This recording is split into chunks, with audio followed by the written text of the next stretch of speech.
CSK fans కు ఒక bad news.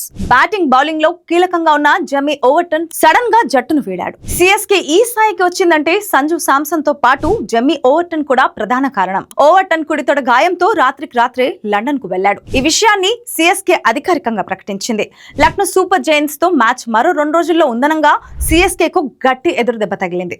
అయితే ఐపీఎల్ 2026 మిగతా సీజన్ కు పూర్తిగా దూరం అవుతాడా, మళ్ళీ తిరిగి వస్తాడా అన్న విషయంపై క్లారిటీ లేదు. చెపాక్ వేదికగా లక్నో సూపర్ జైంట్స్ తో జరిగిన మ్యాచ్ లో ఓవర్టన్ అద్భుత ప్రదర్శన చేసి player of the match award గెలుచుకున్నాడు. పవర్ ప్లే లో 91/1 తో దూసుకుపోతున్న లక్నో దూకుడుకు ఓవర్టన్ పగ్గాలు వేశాడు.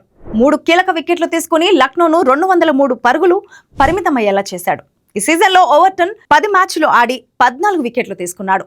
బ్యాటింగ్ లో కూడా 158.13 స్ట్రైక్ రేట్ తో 136 పరుగులు నమోదు చేశాడు. ఈ సీజన్ లో చెన్నై సూపర్ కింగ్స్ వరుస గాయాలు వెంటాడుతున్నాయి. నాథన్ ఎలిస్ మొదలు ఎంఎస్ ధోని, ఆయుష్ మాత్రి, రామకృష్ణ ఘోష్, ఇప్పుడు జమీ ఓవర్టన్ ఒకరి తర్వాత ఒకరు గాయపడుతూనే ఉన్నారు. ఐపీఎల్ 2026 సీజన్ ఆరంభంలో వరుసగా 3 మ్యాచ్లు ఓడిన చెన్నై సూపర్ కింగ్స్ ఇప్పుడు హ్యాట్రిక్ విక్టరీలతో పాయింట్ల పట్టికలో 5వ స్థానంలో నిలిచింది. 11 మ్యాచ్లలో 12 పాయింట్లు సాధించిన సిఎస్కే ప్లే ఆఫ్స్ రేసులో దూసుకుపోతుంది. మిగతా 3 మ్యాచ్లలో 2 గెలిస్తే సిఎస్కే కు ప్లే ఆఫ్స్ బర్త్ దక్కే అవకాశం ఉంది. ఇలాంటి మోర్ ఇంట్రెస్టింగ్ స్పోర్ట్స్ అప్డేట్స్ కోసం మన ప్రగతి మీడియాని ఇప్పుడే ఫాలో చేసేయండి. Thanks for watching.